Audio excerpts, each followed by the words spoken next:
Hello everyone, मधु story line में एक बार फिर से आप सभी का स्वागत है। तो दोस्तों, आज मैं एक फिर नई कहानी के साथ आई हूँ। कहानी है एक लड़की की दर्द। तो दोस्तों, मेरी कहानी पढ़ने और सुनने के लिए मेरे चैनल को लाइक सब्सक्राइब कर दें ताकि मेरा कोई भी वीडियो आप मिस ना करें।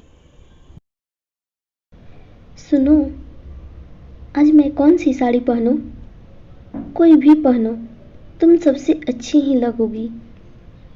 स्नेहल की ओर प्यार भरी नजर से मुस्कुराते हुए स्वराज ने कहा।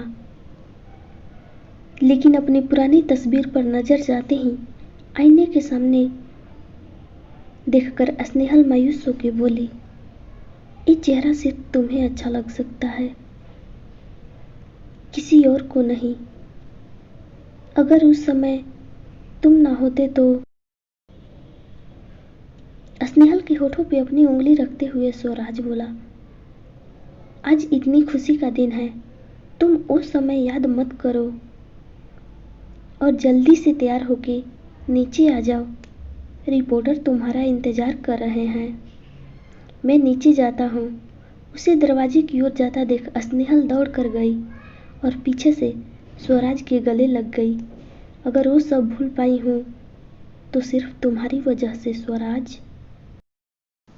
स्वराज सिर्फ मुस्कुराया और वहां से चला गया। हाल ही में स्नेहल एक 15 साल की लड़की की रेप केस जीती थी, जिसकी वजह से वह देश में चर्चा के विषय बन गई थी। उस जीत की वजह से आज सभी जनता ये जानना चाहती थी कि उस एसिड अटैक से लेकर कामयाब लॉयर तक का सफर स्नेहल ने कैसे तय किया। इसलिए आज उसका इंटरव्यू लेने रिपोर्टर आए थे।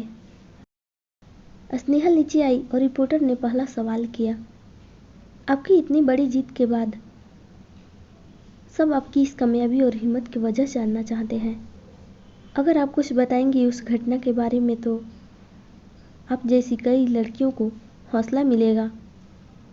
रिपोर्टर की इस बात को सुनकर स्नेहल थोड़ा मुस्कुराई। मेरे पति सही कहते थे, एक दिन पूरा देश तुम्हारी आवाज़ सुनेगा। तो सुनिए, मैं जब 20 साल की थी तब ये हादसा हुआ। मैं शाम को ट्यूशन से लौट रही थी, तब उस सड़क के मनहूस सन्नाटे में किसी ने मुझ पे एसिड फेंका। उस कमीने ने चेहरे पर काला मास्क पहना हुआ था और मैं कुछ देख पाती उससे पहले ही वह अपनी बाइक से भाग गया। उस समय मैं बहुत कमज़ोर थी, चेहरा जल रहा था और उस जलन में बहते मेरे आंसू चीख रहे थी, पर शायद तब किस्मत साथ नहीं थी। कोई वहाँ आया ही नहीं। चीखते चीखते मैं बेहोश हो गई और जब होश आया तो कुछ दिखाई नहीं दे रहा था। आंखें भारी हो गई थी।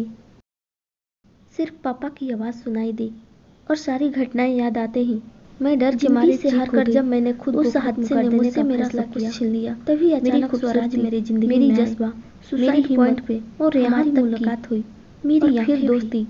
मैं बस चाहती थी अखबार की दर्दनाक खबर बन के खड़े होने का जो सब की झूठी हमदर्दी कोई फरिश्ते की तरह वो मेरी जिंदगी में आया। मुझ पे तरस खाता, मुझे इस काबिल बनाया कि ठहराता था जब आपके सामने बैठी हूँ। मेरा दर्द वो बर्दाश्त न कर सके। उन्होंने उसी में मेरी आँख का ऑपरेशन करवाया और मेरी एक आँख मुझे वापस भी मिली। वो सिर्फ मेरा हमसफ़र ही नहीं, सही मायने में मेरा हमदर्द भी बना। अपने पति के बारे में बताते हुए इसके चेहरे पर झलकता गर्व देखकर सहसा स्वराज मायूस हो गया। पसीने से भीगा स्वराज दिल पे हाथ रख के जल्दी से बाहर निकल गया।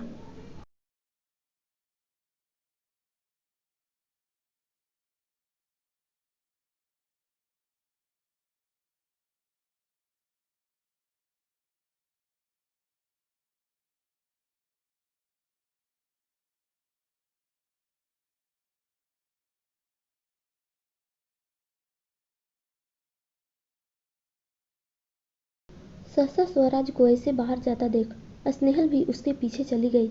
दोनों को इस तरह इंटरव्यू छोड़ के जाता देख मीडिया वाले भी अपना कैमरा ले उनके पीछे चले गए। स्वराज, क्या हुआ आपको? आप ऐसे बाहर क्यों आ गए? मुझ पे और भरोसा मत करो। मैं तुम्हारे मुंह से अपनी तारीफ और बर्दाश्त नहीं कर सकता। मेरे सीने पे एक बोझ जैसा लगता है। अब शायद समय आ गया है। मैं तुमसे और झूठ नहीं बोल सकता। स्नेहल, आज दुनिया को बताने का ये समय आ गया है।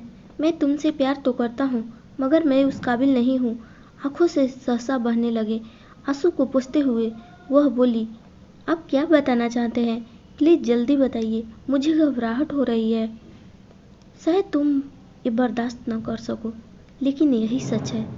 5 साल पहले सिर्फ तुम्हारे साथ ही नहीं, मेरे साथ भी एक हादसा हुआ था।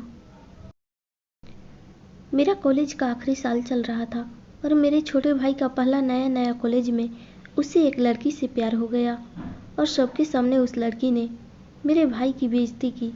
शायद उसे मेरे भाई का तरीका पसंद नहीं आया था। सबका मजाक बन चुका था वह, और इसी सदमे में उसने सुसाइड कर ली। बहुत प्यार करता था मैं उसे। स्नेहल स्नेहल बोली, एक मिनट, कहीं तुम निखिल को तो नहीं? हाँ, निखिल ही। क्या निखिल तुम्हारा भाई था? अगर तुम उससे प्यार करते थे तो तुम मेरे साथ आज यहाँ क्या कर रहे हो?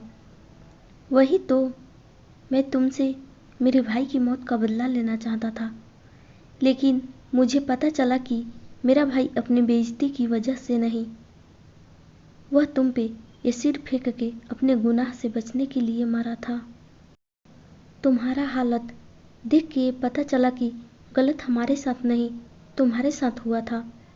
अगर तभी मैं सच्चाई सबको बता देता तो क्या होता? कुछ भी तो नहीं। मेरा भाई तो मर चुका था। सब तुम्हें हमदर्दी देते, लेकिन क्या सब वही खत्म हो जाता? नहीं, तुम और कमजोर हो जाती। तुम्हें मैं मजबूत बनाना चाहता था, इसलिए सब कुछ तुमसे छुपाया। तुम्हारे जरिए मैं सभी निखिल जैसे क्रिमिनल को ये चेतावनी देना चाहता था कि वह एसिड फेंक के भी तुम्हारे जैसी लड़कियों को कुछ नहीं बिगाड़ सकते। बदले में वही समाज में नामर्द साबित होंगे। ये सब सुन स्नेहल सोफे पे ढल पड़ी और वो हैवानी रात याद आते ही वह फिर से कांप उठी। मैं निखिल का भाई हूँ, ये जानने के बाद अगर तुम मेरे साथ नहीं रहना चाहती हो तो तुम आज़ाद हो, तुम्हें कोई नहीं रोकेगा। स्वराज की ये बात सुन वह होश में आई और उसके गले लग के जोर जोर से रोने लगी।